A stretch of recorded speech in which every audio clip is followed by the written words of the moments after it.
ஜீவவசனம் கூறுவோம், சகோதரரே சேர்ந்தே எக்காலம் ஊதுவோம்.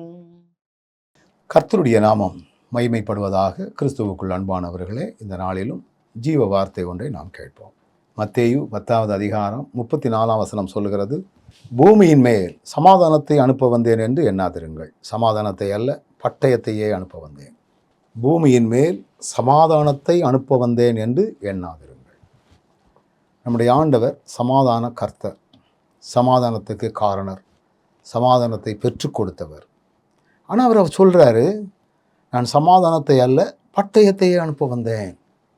அதாவது நாம் உலகம்தான் வாழ்க்கை அப்படின்னு ஓடிக்கிட்டு இருந்தோம். பொல்லாங்கனுக்குள் அடிமைப்பட்டு கிடக்கிற இந்த உலகத்தில் பொல்லாங்கனுக்கு பிரியமாய் வாழ்ந்து கொண்டிருந்தோம். ஒரு காலகட்டத்தில் ஆண்டவருடைய வார்த்தை அவருக்கு நேராய் நம்மை திருப்பி கிறிஸ்துவுக்குள்ளாக வளர்வதற்குரிய கிருபைகளை ஆண்டவர் கொடுத்தார். இங்கே பொல்லாங்கனுக்குள் கிடக்கும் பொழுது, உதாரணமாக நிறைய வாலிபர்கள் இருக்கிறார்கள், தவறான பாதைகளுக்கு நம்மை தெளிவாக நடத்துவார்கள். ஒரு பீடியை குடி, இந்தா இந்த பீடி, இந்த சிகரெட், ஒரு 100 மில்லி இந்த குடி, இதெல்லாம் வந்துடும்.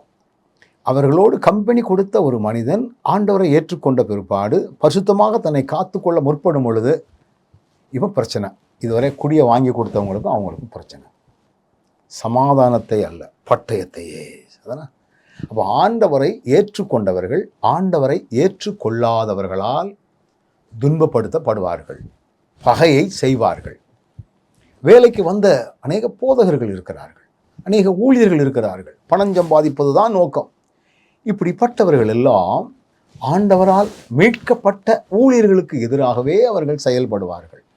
என்ன செஞ்சால் பணம் வரும், என்ன செஞ்சால் நமக்கு பேர் வரும் அப்படின்னு ஓடிக்கொண்டிருக்கிற மக்கள், அவர்களால் ஆண்டவரை உண்மையாகவே பிரதிபலிக்க வேண்டும் என்று ஓடிக்கொண்டிருக்கிற மக்களுக்கு பிரச்சனைகளையும் பட்டயங்களையும் ஒருவேளை நெருக்கங்களையுமே கொடுத்து கொண்டிருப்பார்கள். அதனால தான் ஆண்டவர் சொல்கிறாரு, இவர்கள் நிமித்தம் உங்களுக்கு உபத்திரவங்கள், சமாதானத்தை அல்ல பட்டயம்.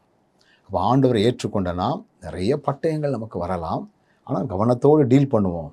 நிச்சயமாய் ஆண்டவர் நம்மை நடத்துவார். நல்ல ஆண்டவரே, எந்த வகையான பட்டயங்களுக்கும் நாங்கள் அடிமை இல்லாமல் உம்மை மட்டும் சார்ந்து கொள்வதில் கவனமாக இருக்க உதவி செய்தாலும் இயேசுவின் நாமத்தில் பிதாவே.